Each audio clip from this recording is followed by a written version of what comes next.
এই যে কয়েকদিন আগে আমরা দেশের মানুষ, ছাত্র জনতা, নারী পুরুষ, আবাল বৃদ্ধ বনিতা, বাংলাদেশের প্রায় সকল শ্রেণী পেশার মানুষ রাজপথে আন্দোলনের মাধ্যমে গত এক যুগেরও বেশি সময় ধরে এই দেশের মানুষের কাঁধে যে স্বৈরাচার বসেছিল সেই স্বৈরাচারকে দেশের মানুষ বিতাড়িত করেছে না? আপনারা কারা কারা আন্দোলনে ছিলেন হাত তোলেন তো। এই দেখেন, সকল মানুষ আন্দোলনে ছিল। ধন্যবাদ, হাত নামান। প্রিয় ভাই বোনেরা, আমাদের সেই আন্দোলনে এই চাঁদপুরে আমরা আমাদের বহু নেতাকর্মীকে হারিয়েছি। বিএনপির, শুধু বিএনপির নেতাকর্মী না, এর বাইরেও সাধারণ মানুষ, এর বাইরেও যে সকল রাজনৈতিক দল বিএনপির সাথে গণতান্ত্রিক আন্দোলনে অংশগ্রহণ করেছিল, প্রায় প্রত্যেকেই তাদের নেতাকর্মী কিছু না কিছু হারিয়েছে। প্রিয় ভাই বোনেরা, 5 তারিখে বাংলাদেশের মানুষের বিগত এক যুগ ধরে যে আন্দোলন পরিচালিত হচ্ছে বাংলাদেশের মানুষ, সেই আন্দোলনে বাংলাদেশের মানুষ, ছাত্র জনতা সফল হয়েছিল, সফলতা লাভ করেছিল।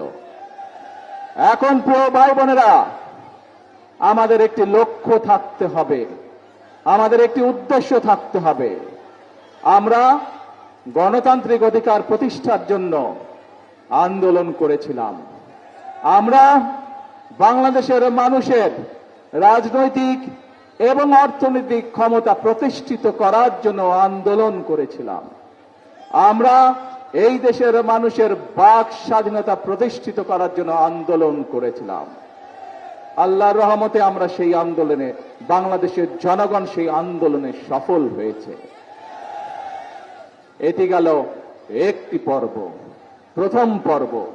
জনগণের শাসন প্রতিষ্ঠিত হয়েছে, জনগণের কথা বলার অধিকার প্রতিষ্ঠিত হয়েছে, জনগণের রাজনৈতিক অধিকার প্রতিষ্ঠিত হয়েছিল। এটি হলো প্রথম পর্ব। দ্বিতীয় পর্ব কি তাহলে? কি ভাইরা, দ্বিতীয় পর্ব কি? দ্বিতীয় পর্ব হচ্ছে এখন দেশকে গড়ে তুলতে হবে, রাষ্ট্রকে পুনর্গঠন করতে হবে। আমরা দেখেছি বিগত 16 বছর এই দেশের মানুষের লক্ষ কোটি অর্থ বিদেশে পাচার করে দেওয়া হয়েছিল। এই দেশের মানুষের সম্পদ বিদেশে পাচার করে দেশকে অর্থনৈতিকভাবে ফোকলা করে দেওয়া হয়েছিল। আমরা দেখেছি কিভাবে প্রশাসনকে রাজনীতিকরণের মাধ্যমে প্রশাসনের যে দক্ষতা, সেই দক্ষতাকে নষ্ট করে ফেলা হয়েছিল। আমরা দেখেছি কিভাবে বাংলাদেশের চিকিৎসা ব্যবস্থাকে ধ্বংস করে দেওয়া হয়েছিল একদিকে, আরেকটি দেশের চিকিৎসা ব্যবস্থার সুবিধার জন্য। প্রিয় ভাই বোনেরা, আমরা দেখেছি উন্নয়নের নামে এই দেশের মানুষের অর্থ তছরূপ করা হয়েছে। গ্রামে গঞ্জের কোন উন্নয়ন হয়েছিল? গ্রামে গঞ্জের উন্নয়ন হয় নাই। শহরেও যদি আপনারা যান, ঢাকা শহরেও যদি আপনারা যান, দেখবেন বড় বড় কতগুলা ফ্লাইওভার হয়েছে, কিন্তু রাস্তাঘাট ভাঙ্গা চূড়া। সেই ফ্লাইওভারও 100 টাকার ফ্লাইওভার 500 টাকা দিয়ে করা হয়েছে। এই যে রূপপুর আণবিক বিদ্যুৎ উৎপাদন কেন্দ্র, এই কেন্দ্রে যারা কাজ করবে হয়েছিল 80,000 টাকা দিয়ে। একটা বালিশের দাম 80,000 টাকা হইতে পারে কখনো? এই টাকা, এইটা জনগণের অর্থ, এই টাকা বিদেশে পাচার করা হয়েছিল। প্রিয় ভাই বোনেরা, এই যে বলছেন পিছনে টেকনিক্যাল কলেজ করতে হবে, বললো না এমপি সাহেব এখনই, মানিক বললো না এখনই?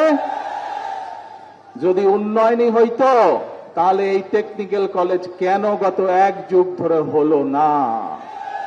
এই টেকনিক্যাল কলেজ যদি হয় তাহলে এই টেকনিক্যাল কলেজে এই এলাকার সন্তানেরা দক্ষ শ্রমিক হিসাবে ট্রেনিং পাবে। এই টেকনিক্যাল কলেজ যদি হয়, এখান থেকে যারা দক্ষ শ্রমিক হবে তারা দেশে এবং বিদেশে কর্মসংস্থান করতে পারবে। দেশে তারা নিজের কর্মসংস্থান করতে পারবে, বিদেশে থেকে তারা আরো বেশি বৈদেশিক মুদ্রা দেশের মানুষের জন্য পাঠাতে পারবে। প্রিয় ভাই বোনেরা, আজকে এই যে আমরা বিশ্ব খাল পুনর্খনন করছি। এখানে তো এই খালটি আগে ছিল না। এখানে মুরব্বী যারা আছে তারা জানেন এই খালটি প্রায় 47 বছর আগে এই খালটি এখানে ছিল। অথচ এই খালটিকে গত 1 যুগেরও বেশি সময় ধরে পুনর্খনন করা হয় নাই। এই খালে যদি পানি আসে, এই খাল যদি পুনর্খনন হয়, এই খালে পানি যখন আসবে কারা উপকৃত হবে? এলাকার মানুষ উপকৃত হবে, এই এলাকার কৃষকরা উপকৃত হবে, এলাকার মা বোনেরা উপকৃত হবে। তাদের পানি আনার জন্য দূরে যেতে হবে না। প্রিয় ভাই বোনেরা, আপনারা জানেন এরপরে আরেকটি কর্মসূচি আছে আমার সদরে।